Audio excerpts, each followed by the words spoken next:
The driving force. The ninth step towards riches. Power is essential for success in the accumulation of money. Plans are inert and useless without sufficient power to translate them into action. This chapter will describe the method by which an individual may attain and apply power. Power may be defined as organized and intelligently directed knowledge. Power, as the term is here used, refers to organized effort sufficient to enable an individual to transmute desire into its monetary equivalent. Organized effort is produced through the coordination of effort of two or more people who work towards a definite end in a spirit of harmony.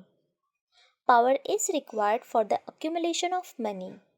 Power is necessary for the rentation of money after it has been accumulated.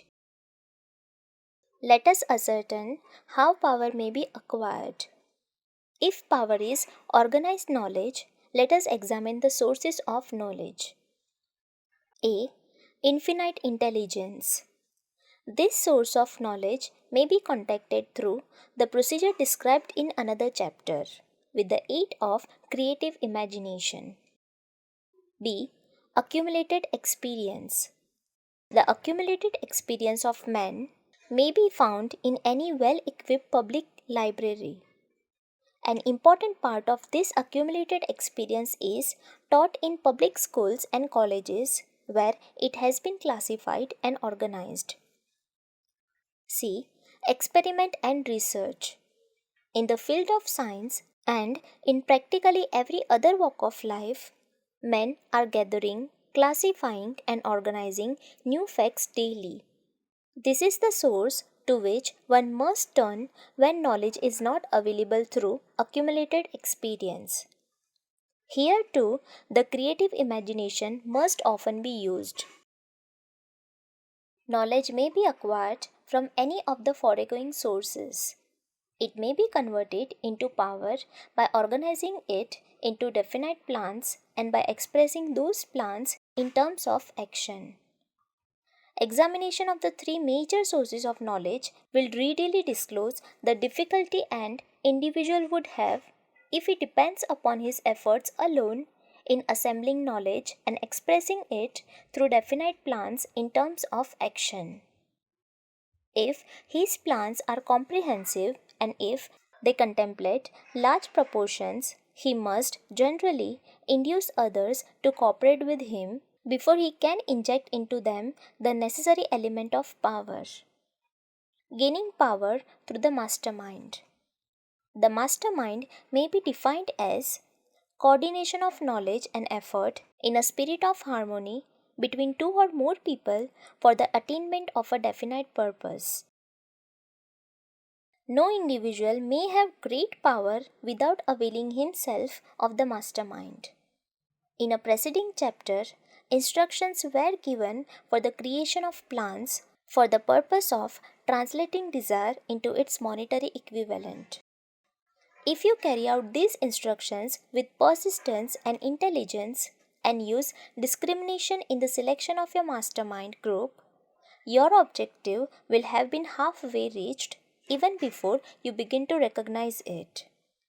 So, you may better understand the intangible potentialities of power available to you. Through a properly chosen mastermind group, we will here explain the two characteristics of the mastermind principle, one of which is economic in nature and the other psychic. The economic feature is obvious. Economic advantages may be created by any person who surrounds himself with the advice, counsel, and personal cooperation of a group of men who are willing to lend him wholehearted aid in a spirit of perfect harmony. This form of cooperative alliance has been the basis of nearly every great fortune. Your understanding of this great truth may definitely determine your financial status. The psychic phase of the mastermind principle is much more abstract, much more difficult to comprehend because it has reference to the spiritual forces with which the human race as a whole is not well acquainted. You may catch a significant suggestion from this statement. No two minds ever come together without thereby creating a third invisible intangible force which may be likened to a third mind. Keep in mind the fact that there are only two known elements in the whole universe, energy and matter.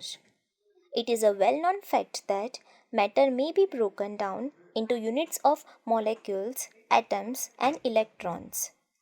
There are units of matter which may be isolated, separated, and analyzed. Likewise, there are units of energy. The human mind is a form of energy, a part of it being spiritual in nature.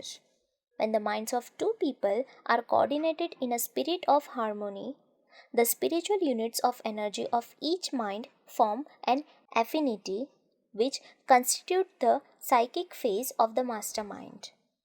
The mastermind principle, or rather the economic feature of it, was first called to my attention by Andrew Carnegie over 25 years ago. Discovery of this principle was responsible for the choice of my life's work. Mr. Carnegie's mastermind group consisted of a staff of approximately 50 men, with whom he surrounded himself for the definite purpose of manufacturing and marketing steel. He attributed his entire fortune to the power he accumulated through this mastermind. Analyze the record of any man who has accumulated a great fortune and many of those who have accumulated modest fortunes, and you will find that they have either consciously or unconsciously employed the mastermind principle. Great power can be accumulated through no other principle. Energy is nature's universal set of building blocks out of which she constructs every material thing in the universe, including man and every form of animal and vegetable life. Through a process which only nature completely understands, she translates energy into matter. Nature's building blocks are available to man in the energy involved in thinking. Man's brain may be compared to an electric battery. It absorbs energy from the ether, which permeates every atom of matter and fills the entire universe. It is a well-known fact that a group of electric batteries will provide more energy than a single battery. It is also a well-known fact that an individual battery will provide energy in proportion to the number and capacity of the cells it contains. The brain functions in a similar fashion. This accounts for the fact that some brains are more efficient than others, and leads to this significant statement: a group of brains coordinated in a spirit of harmony will provide more thought energy than a single brain, just as a group of electric batteries will provide more energy than a single battery. Through this metaphor, it becomes immediately obvious that the mastermind principle holds the secret of the power wielded by men who surround themselves with other men of brains. There follows now another statement which will lead still nearer to an understanding of the psychic phase of the mastermind principle. When a group of individual brains are coordinated and function in harmony, the increased energy created through that alliance becomes available to every individual brain in the group. It is a well-known fact that Henry Ford began his business career under the handicap of poverty, illiteracy, and ignorance. It is an equally well-known fact that within the inconceivably short period of 10 years, Mr. Ford mastered these three handicaps, and that within 25 years he made himself one of the richest men in America. Connect with this fact the additional knowledge that Mr. Ford's most rapid strides became noticeable from the time he became a personal friend of Thomas A. Edison, and you will begin to understand what the influence of one mind upon another can accomplish. Go a step further and consider the fact that Mr. Ford's most outstanding achievements begin from the time that he formed the acquaintances of Harvey Firestone, John Burroughs, and Luther Burbank. And you will have further evidence that power may be produced through friendly alliance of minds. There is little, if any, doubt that Henry Ford is one of the best informed men in the business and industrial world. The question of his wealth needs no discussion. Analyze Mr. Ford's intimate personal friends, some of whom have already been mentioned, and you will be prepared to understand the following statement. Men take on the nature and the habits and the power of thought of those with whom they associate in a spirit of sympathy and harmony. Henry Ford whipped poverty, illiteracy, and ignorance by allying himself with great minds whose vibrations of thought he absorbed into his own mind. Through his association with Edison, Burbank, Burroughs, and Firestone, Mr. Ford added to his own brain power the sum and substance of the intelligence, experience, knowledge, and spiritual forces of these four men. Moreover, he appreciated and made use of the Mastermind Principle through the methods of procedure described in this book. This principle is available to you. We have already mentioned Mahatma Gandhi. Perhaps the majority of those who have heard of Gandhi look upon him as merely as eccentric little man who goes around without formal wearing apparel and makes trouble for the British government. In reality, Gandhi is not eccentric, but he is the most powerful man now living. Moreover, he is probably the most powerful man who has ever lived.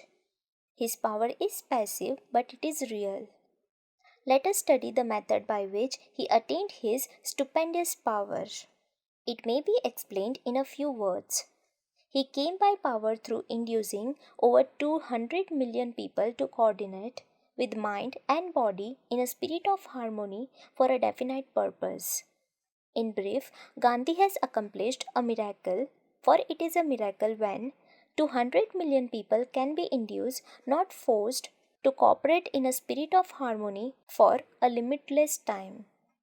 If you doubt that this is a miracle, try to induce any two people to cooperate in a spirit of harmony for any length of time. Every man who manages a business knows what a difficult matter it is to get employees to work together in a spirit even remotely resembling harmony. The list of the chief sources from which power may be attained is, as you have seen, headed by infinite intelligence. When two or more people coordinate in a spirit of harmony and work towards a definite objective, they place themselves in position through that alliance to absorb power directly from the great universal storehouse of infinite intelligence. This is the greatest of all sources of power. It is the source to which the genius turns. It is the source to which every great leader turns. The other two major sources from which the knowledge necessary for the accumulation of power may be obtained are no more reliable than the five senses of men.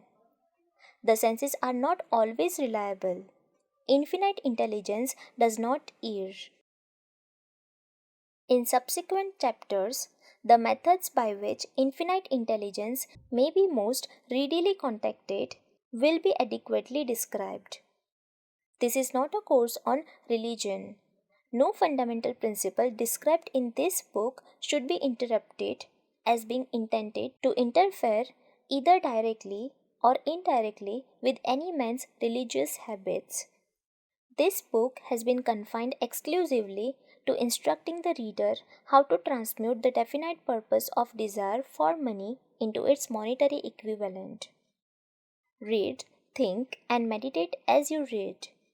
Soon the entire subject will unfold and you will see it in perspective. You are now seeing the detail of the individual chapters. Money is as shy and elusive as the old-time maiden. It must be wooed and worn by methods not unlike those used by a determined lover in pursuit of the girl of his choice.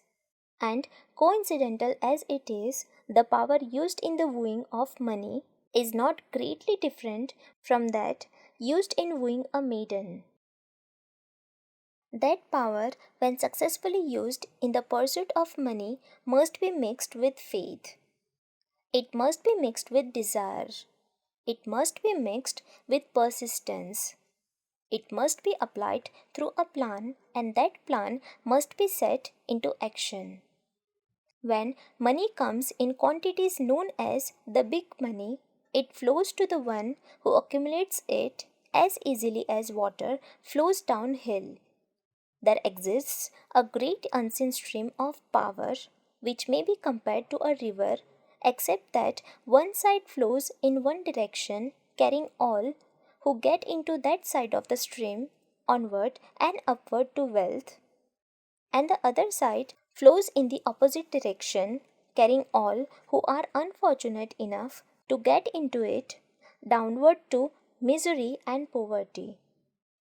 Every man who has accumulated a great fortune has recognized the existence of this stream of life.